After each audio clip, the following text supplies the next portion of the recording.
yung interactions po namin sa players, it's nice kasi syempre everyday, iba't iba. So, minsan mga bata, minsan mas matanda, so syempre iba't iba yung energy nila na they bring. And it's always nice to know yung mga story nila. Minsan nakaka-inspire, minsan kami yung mag-i-empower sa kanila.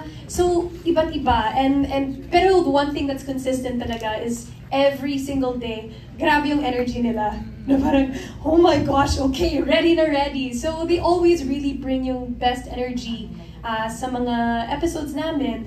And I can't say yet, pero there will be some episodes din na iba din yung contestants na ibang level yung saya din dun. So kailangan yung hintayin to see what I'm talking about in terms of yung episodes po na yun. So, yun. Kayo po, Travis. Sige. Ano ba, yung contestants namin, dito, they don't feel like they're contestants. Kasi barangay setup kami.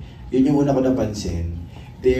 Kasi parang, unlike in other game shows in the past, siguro na when pagpasok nila, they're contestants, they're gonna compete, bumabalakpak sa itaas, yung kamay sa itaas ng ulo.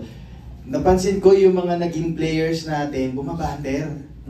Kasi uma-adlib sila, tapos binibigyan namin sila ng mic. Tapos meron kami ginagawa activity with them, nag-improve skit kami. Kasi sobrang at ease nila. Yun actually yung one of the spark and charm of the show, I think, is that any contestant na papasok can be a cast also, can be part of the cast during that day na nandun sila, kasali sila. So yun yung na-discover ko along the way. Simula nung March 11, sabi ko, yung mga contestant natin, ready hindi sila yung parang, sana manalo ko. Hindi. Saka parang mas nag-audition sila sa Oo. Hindi nila na yung pa-prem, yung mag-perform talaga yung mga contestants. So yun yung masaya dito. So pag nagkatanungan na ng something personal, they're very free. Actually, we don't even ask them anything personal They just tell it automatic na, alam mo, Kags Jo, yung asawa ko kasi, mga 5 years ko nang din nakikita, nandun sa Mindanao. Sila na kaagad nagsishare, yung parang, ganun ba? Bakit nandun? So kami na ngayon yung nakakwentuhan, baliktad Yun yung mga naging spark ng show Ayun na nga.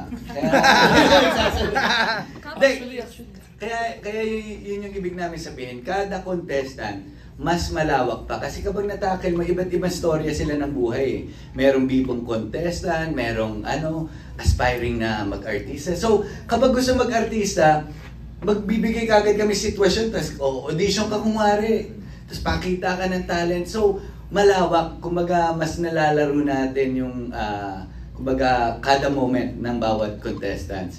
And at the same time, tinutulungan namin yung mga contestants, binibigyan namin ng mga tips kung paano manalo sa mga jackpot. Sunod-sunod yung isang araw, sunod-sunod yung nanalo ng jackpot So, ayun naman, kumbaga dito kasi kapag panalo yung contestant, panalo na rin kami, kaya mas masaya dito. Actually, may dadagdag lang po ako kasi syempre since game show nga po siya, naglalaban-laban yung mga contestants, may mga natatalong contestants. And halos lahat po ng mga contestants na hindi pinapalad dun sa games, masaya pa rin sila dahil parang nasa bahay lang sila, at home sila, na enjoy nila yung ginagawa nila. And sakto rin kasi yung feeling na sa bawat episode kasi parang may certain line doon na kahit sa akin tumatak personally na parang kahit na hindi kayo pinalo today, you're always welcome dito sa Barangay 5 Panalo. So parang doon pa lang, parang words to live by yun na open talaga lahat ng tao dito sa Barangay 5 and you're free to be whoever you want to be pag nasa Barangay 5 ka. Yun lang. We have a question from MJ. Hi guys. Uy, Jenji! Gusto ko lang malaman yung dynamics ng mga Kags, ni Kags J and Kags Jo. Ano, showdown ba kayo dito? Friends ba kayo sa skit na to? Or, kasi galing ka ng ibang barangay, di ba?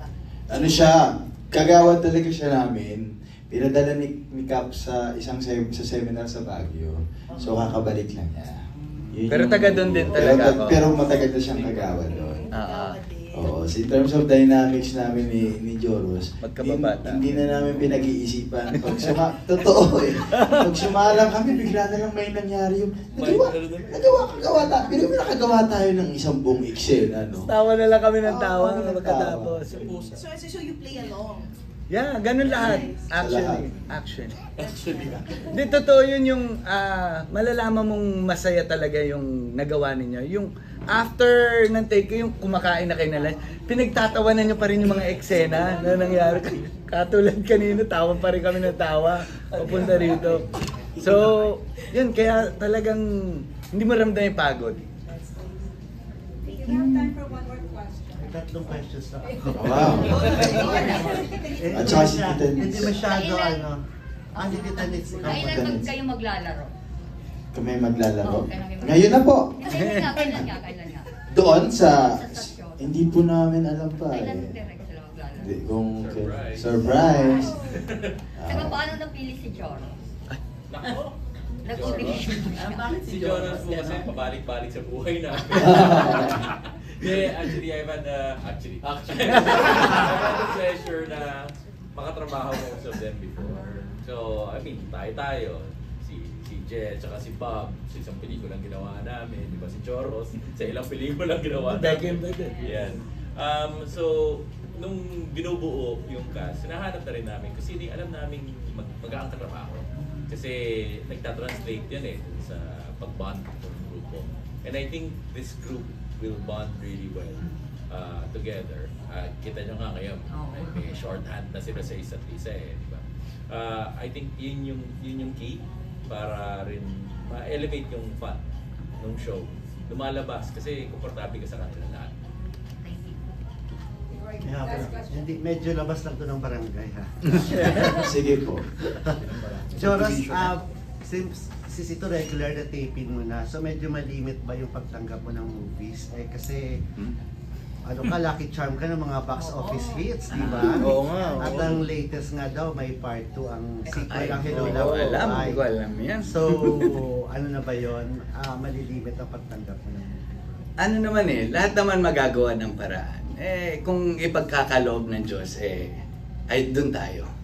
Pero wala pang, ano sa'yo? Yung about Hello Love Goodbye. Hindi ko alam kung pwede ko. Sabi nila Canada raw ang shooting. Ha? Sa Canada raw ang shoot. Talaga? Wala ka rito sa barangay pag sa Canada ka. Ay, hindi naman, hindi ko alam.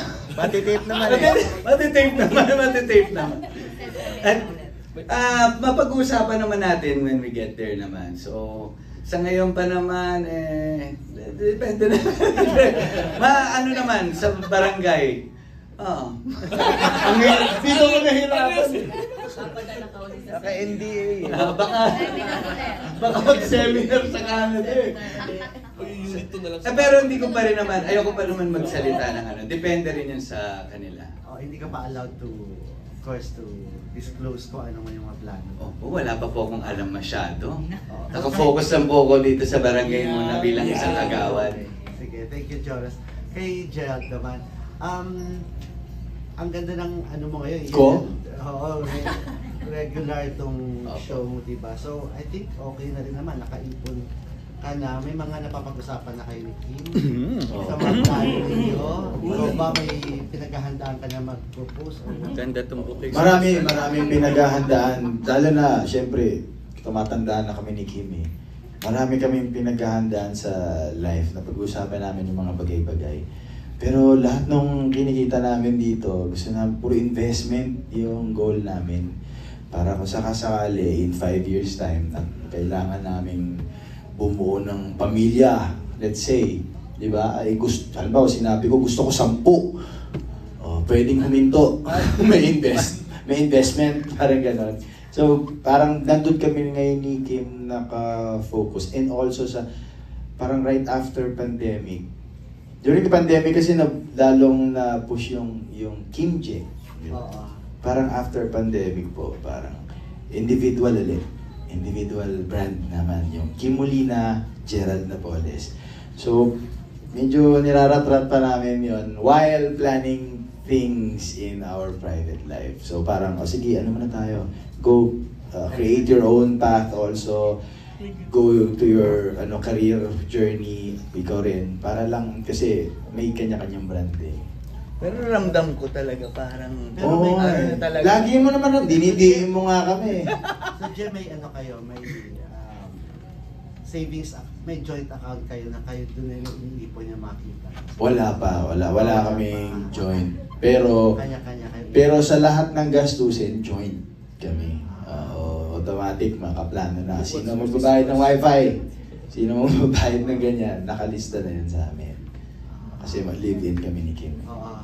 So, walang conflict doon? Hindi Wala po. Medyo, yung mga conflict ng live-in, sa tingin ko, nung nag-live-in kasi kami ng pandemic, so para mag-live-in at sumagal kayo ng live-in ng pandemic, at malagpasan nyo yon, I don't think mayroong pang conflict na darating. Mas ko-conflict pa doon. Oo, mas ko-conflict pa doon eh. Dami na rin namin away nun. Pandemic, Santa Makmak, lumabas yung ugali namin dalawa sa isa't isa. Maganda yun. Mas magandang lumabas na, kasi bargasan talaga. Okay na rin yun. Okay, yun, doon mo matitest eh. Samahan ko ba ito ng matagal sa buhay ko? Doon matitest eh. Diba? Pero bibigyan kitang tip kapag kayo Ako na bahala doon sa tip. Ano namin. Hindi kapag wag na. Hindi ako nakikipag-join sa asawa ko. Sa kanya lahat. Sa kanya lahat. May baon lang. Baka, tingin naman budget ng pang lang. Panggas. Panggas lang. Last na lang po kay Kyla. I don't know kung happy ka naman sa love life mo ngayon, di ba? Siya pa rin, no? What if magyayaya na siya? Ikaw ba ready ka na rin? Opo, I think I'm at the age na rin po na that's parang the next step in life. So, I think parang it's just a matter of time, and thankfully naman, he met my family na they're based in Canada, so my family also boto din sila sa kanya. So, basta if it's God's plans, I think there will be perfect timing po for that. Love na love ka rin ng mga future in-laws mo. Really? Buti pa yun siya. Opo, buti alam niyo po. Salamat po. No, pero sobrang bait po din yung family niya kasi since yun nga po. Alam mo yung lola? Alam na alam. Ano pong pangalan? Close po kayo ng lola Hindi, niya. may nagpalitin lang. Yun nga. Since malayo po yung family ko, yung family na, lalo na during the pandemic din, parang yung turing po nila sa akin is they really cared for me, na parang ako din yung anak nila. So, I'm forever grateful po sa kanila and grateful to them for yung boyfriend ko. Yeah. So, At you prefer that natahimik yung love life, no? Kaysa before na medyo ma-showbiz masyado yung karelasyon mo. iba din. It's nice to have yung balance po between work na mas public and then yung private love life. So, pero syempre, sobrang supportive din po siya kasi nasa industry din siya but behind the scenes. Yes. Opo. So, naintindihan din niya yung industry and he's very supportive. Pasensya na medyo isundot ko na lang dito. What if magkita kayo ni Tom Rodriguez, okay naman? Okay naman po. It's been a long time na since kami. So I think we've both, moved forward in our lives and I'm happy. Sana he's happy also. And I wish him all the best as well. Opo. Thank you. Thank you.